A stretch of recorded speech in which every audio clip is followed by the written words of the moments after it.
What type of anesthesia we use in limb lengthening surgery? जो हमारी stretcher limb lengthening surgery जो होती है उसमें किस तरीके का एनेस्थीसिया आमतौर पर हम लोग इस्तेमाल करते हैं, ये बहुत ही कॉमन क्वेश्चंस पेशेंट्स हमसे पूछते हैं। तो आज इस वीडियो के माध्यम से इस चीज़ की हम लोग क्लैरिटी करेंगे, इसलिए वीडियो को अंत तक जरूर देखें। जो भी लोग स्ट्रेचर लिम्ब लेंथनिंग करना चाहते हैं, लिम्ब लेंथ डिस्क्रिपेंसीज हैं, तो उनके लिए वीडियो बहुत ही इंपॉर्टेंट है। Hello friends, I am doctor Sunil Saini, trauma neuro surgeon, expert in limb lengthening, deformity correction and pain management.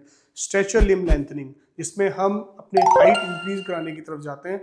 इसमें या तो आप टीबिया की तरफ जा सकते हैं या फिर फीमर की तरफ जा सकते हैं, और अब दोनों की तरफ जाते हैं तो उसको हम क्रॉस लेंथनिंग बोलते हैं कि अगर हमने फीमर भी एक टाइम में किया, टीबिया भी एक टाइम में किया। तो आमतौर पर जब हम सर्जरी करते हैं तो in our team, in our hands, जो हमारी पूरी की पूरी टीम एक्सपर्ट है, we usually take 3 to 4 hours to complete the surgery. चाहे हम क्रॉस कर रहे हो, चाहे हम ओनली टीबिया कर रहे हो, चाहे ओनली फीमर कर रहे हो, तो हमारा आमतौर पर जो एवरेज टाइमिंग हमारी आती है इट्स 4 hours की। 3.5 to 4 hours के अंदर हम इसको कंप्लीट कर लेते हैं बोथ साइड का।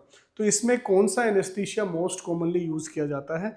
मोस्ट कॉमनली जब भी हम लोअर लिम्ब लेंथनिंग की बात करते हैं तो we use 2 anaesthesia at a time, that is spinal anaesthesia and second is epidural anaesthesia.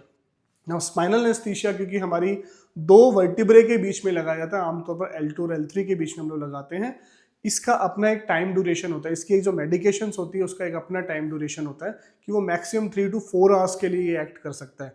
लेकिन मान लीजिए बाई चांस अगर सर्जरी थोड़ी लंबी चल गई किसी वजह से, या फिर थोड़ा हमें और टाइम चाहिए हो, कई बार ऐसी सिचुएशंस ऐसी सिचुएशंस इंट्रा ऑपरेटिवली आ जाती है जिसका हमें पता नहीं होता है, तो फिर हमारी टाइमिंग और थोड़ा बढ़ सकता है। तो ऐसी सिचुएशन के लिए हमें दोबारा से एनेस्थीसिया को रिपीट नहीं करना पड़े, क्योंकि आप जब ऑपरेट हो रहे हो तो स्पाइनल एनेस्थीसिया आप लेटे हुए हो, स्पाइनल एनेस्थीसिया के लिए हमें पेशेंट को बैठा के एनेस्थीसिया देना पड़ता है। तो ऐसी सिचुएशन अगर आ गई कि सर्जरी थोड़ी लंबी खिंच गई तो पेशेंट को पेन आ सकता है, इसलिए इसके साथ में हम लोग with spinal we use epidural anaesthesia. तो एपिड्यूरल एनेस्थीसिया में क्या होता है दोस्तों? एपिड्यूरल एनेस्थीसिया में देयर इज अ कैथेटर जो आपकी एपिड्यूरल स्पेस, हमारे स्पाइन के अंदर एक स्पेस होता है that is called epidural space. हम उस एपिड्यूरल स्पेस के अंदर कैथेटर को डाल देते हैं, और इसका एक आउटर पार्ट होता है जहां से हम मेडिकेशन को, जैसा कि आप इसमें देख पा रहे हैं, इसमें एक आउटर पार्ट होता है, यहाँ पे हम मेडिकेशंस को कंटिन्यूसली दे सकते हैं। इसके 2 एडवांटेज होते हैं। नंबर 1 तो स्पाइनल एनेस्थीसिया का अगर इफेक्ट चला गया है और सर्जरी थोड़ी और लंबी किसी वजह से चल रही है, तो पेशेंट को और पेन रिलीफ देने के लिए हम लोग यहाँ से दोबारा से मेडिकेशन दे सकते हैं। तो इस तरीके से अगर सर्जरी थोड़ी और लंबी भी चल गई तो there is no harm, there is no chance कि पेशेंट को कोई पेन आने वाला है। तो patient will be totally comfortable, totally pain free. तो चाहे सर्जरी 4 से 5 घंटे भी चल गई तब भी पेशेंट को कंप्लीटली पेन फ्री रहेगा बिकॉज ऑफ एपिड्यूरल।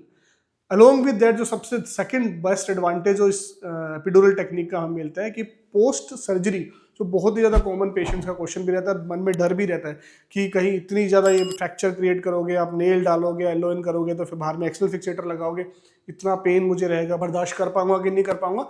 आमतौर पर हम परसों भी काउंसलिंग कर रहे थे, उसमें भी यही क्वेश्चन आया था। तो एपिड्यूरल एनेस्थीसिया आपको टोटली पेन फ्री रखता है। तो पोस्ट सर्जरी ऑपरेशन के बाद हम फिर इसके अंदर मेडिकेशन कॉन्स्टेंटली जाती रहती है। एक लोअर लेवल पे पेशेंट की active toe movements, active ankle movement सब कुछ आ जाती है और पेशेंट कंप्लीटली पेन फ्री रहता है। एपिड्यूरल एनेस्थीसिया को हम सेफली 48 आवर्स तक लगा के रख सकते हैं। तो during this period epidural anaesthesia को धीरे धीरे हम टेपर डाउन करते हैं और आईवी मेडिकेशन को ऑन कर देते हैं। These are the 2 anaesthesia which we use in limb lengthening surgeries. अगर कई बार ऐसा चीज़ें होती है कि we need to additionally sedate the patient, कि कई बार पेशेंट बहुत एंक्शियस होता है तो उसको थोड़ा सिडेट भी किया जा सकता है, और बहुत rarely we have not done till date. कई बार कोई लोग जनरल एनेस्थीसिया के अंदर भी पेशेंट्स को करते हैं, पर जनरल एनेस्थीसिया के अंदर प्रॉब्लम यही होती है कि जनरल एनेस्थीसिया में जब हम करते हैं तो पेशेंट को हम पोस्ट सर्जिकल रिकवरी में हमें बहुत ज़्यादा आईवी एनाल्जेसिक देना पड़ता है। इसलिए I always prefer we go for spinal anesthesia and epidural anesthesia, spinal anesthesia single shot and then epidural anesthesia, so that we can continue that anesthesia for the pain management. तो during the surgery हमने epidural anesthesia को use किया for surgery ताकि उसमें pain free रहे, और post surgery हम उसको यूज करते हैं आपके पेन को मैनेज करने के लिए। तो these are the 2 anaesthesia which we most commonly use for limb lengthening surgery. तो मैं उम्मीद करता हूँ इस वीडियो के माध्यम से आपको क्लैरिटी आएगी कि what type of anaesthesia we most commonly use for the limb lengthening surgery. So friends, if you are looking for limb lengthening surgery, अगर आप लिम्ब लेंथनिंग सर्जरी कराना चाहते हैं तो नीचे दिए गए नंबर पर कॉन्टैक्ट कर सकते हैं। हमने सारी की सारी facilities, we have started a limb lengthening centre at Global Hospital Pataudi and we are NABS certified hospital. पूरी टीम है यहाँ पे, पूरी एनेस्थीसिया की team, well equipped modular operation theatre and limb lengthening के साथ में हम लोग डिफॉर्मिटी करेक्शंस, इलियरो surgery, limb length discrepancies, lot of fractures with Iliceros we are doing. Along with that we are doing pain management. All these things are being done in Global Hospital Patodi only. और इसके साथ में physio, completely trained physio है जो आपके सारी की सारी केयर करते हैं. उसके साथ में फुल पैकेज दे रहे हैं हम लोग पेशेंट्स को, जहाँ पे आपकी कंप्लीट केयर की जाएगी फॉर लिम लेंथिंग, ताकि आपकी लिम लेंथिंग का सपना पूरा हो और आपकी जर्नी कंफर्टेबली कंप्लीट हो और आप जो टारगेट अचीव करना चाहते हैं उसको अचीव करके बिल्कुल फिट एंड फाइन होकर अपने घर जा सके. So if you are looking for limb lengthening, this is the best chance and at the very very economical prices. So just go for this and you can call on the given number. Thank you so much.